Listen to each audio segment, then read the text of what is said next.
बहू बनी ड्राइवर। मंजित की शादी रोहन से होती है। रोहन को नशे की बुरी लत लगी होती है। एक दिन, अरे माँ, मेरा एक साइड का शरीर काम नहीं कर रहा है। मैं आज खेतों में कैसे जाऊंगा? अरे बेटा, ऐसा ना बोल। तेरे पापा के जाने के बाद से तू ही घर चलाने का सहारा है। मैं डॉक्टर को बुला लाती हूँ। देखिए बहन जी, रोहन के शरीर के एक साइड में लकवा है। अब वो कभी ट्रैक्टर नहीं चला पाएगा। घर में मनहूसियत का माहौल हो जाता है। लीजिए माँ जी, रोटी खा लीजिए। अरे बेटा, मुझे तो भविष्य की चिंता हो रही है। मेरा एक ही बेटा है और वो भी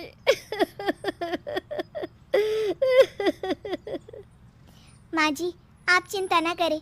जब तक ये बीमार है मैं खेत जाकर काम कर लिया करूँगी। वैसे भी नशे के कारण इनका शरीर काफ़ी कमज़ोर हो गया है।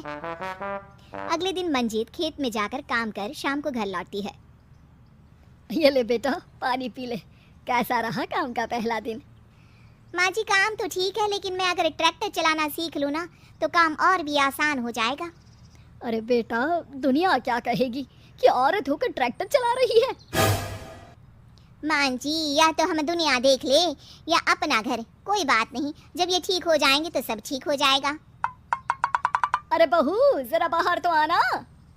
जी माँ जी। बहू, तेरे मामा जी आए हैं, तूने बुलाया था ना? हाँ माँ जी, वो मामा जी ना आज से मुझे ट्रैक्टर चलाना मंजित मामा से ट्रैक्टर चलाना सीखती है। वो मन लगाकर खेतों में काम करती है। और एक दिन, माँ जी पता है इस बार पूरे गांव में सबसे ज्यादा फसल का उत्पादन हमारे खेतों में हुआ है। इस साल तो खूब पैसे आएंगे। हाँ। सास खुश नहीं होती है। वो चुपचाप वहाँ से जाने लगती है। तभी मंजित उसे रोक लेती है। क्या हुआ माँ जी, आपको खुशी नहीं हुई? बेटा, आज डॉक्टर साहब बोल रहे थे कि रोहन के ठीक होने के लिए 5 लाख रुपए की ज़रूरत है। समझ नहीं आ रहा क्या करूं। मंजित शांत हो जाती है। अगले दिन सास मंजित के पास आती है। बेटा, ये मेरे गहने हैं। इसे अपने गहनों के साथ जोड़कर सुनार को दे आ। जितने पैसे हो ले आ। डॉक्टर को आज ही देने हैं। मंजित अपने गहने और सास के गहनों को लेकर दुकान में बेचकर पैसे लेकर घर आ जाती है। माँ जी, सिर्फ 3 लाख रुपए का ही इंतजाम हो पाया है। बाकी के पैसे कैसे आएंगे? बेटा, अब तो एक ही चारा है, हमें ज़मीन भी बेचनी पड़ेगी। माँ, खेत बेच देंगे तो खाएंगे क्या? अरे बेटा, कोई दूसरा चारा भी तो नहीं है।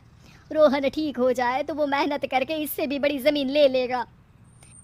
सास बहू मिलकर खेत भी बेच देते हैं। अब पूरे पैसे लेकर सास डॉक्टर के पास जाती है। डॉक्टर साहब, ये लीजिए सारे पैसे, बस किसी तरह मेरे बेटे को ठीक कर दीजिए। आपका बेटा ठीक तो हो जाएगा, लेकिन 6 महीने का समय लगेगा।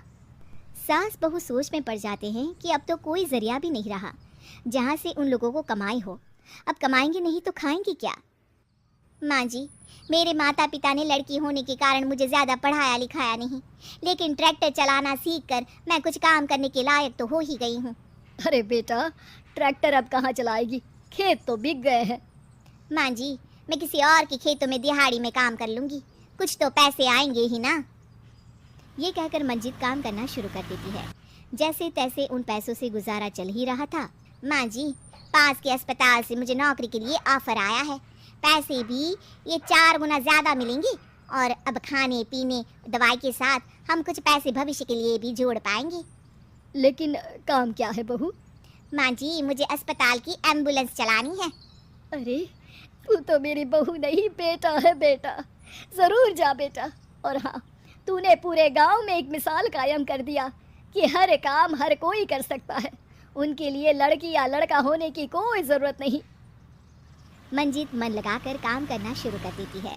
आगे जाकर वो खुद का एम्बुलेंस भी खरीद लेती है और अब तो उसका पति भी ठीक हो जाता है और सब पहले से भी ज़्यादा खुशहाल ज़िंदगी जीने लगते हैं।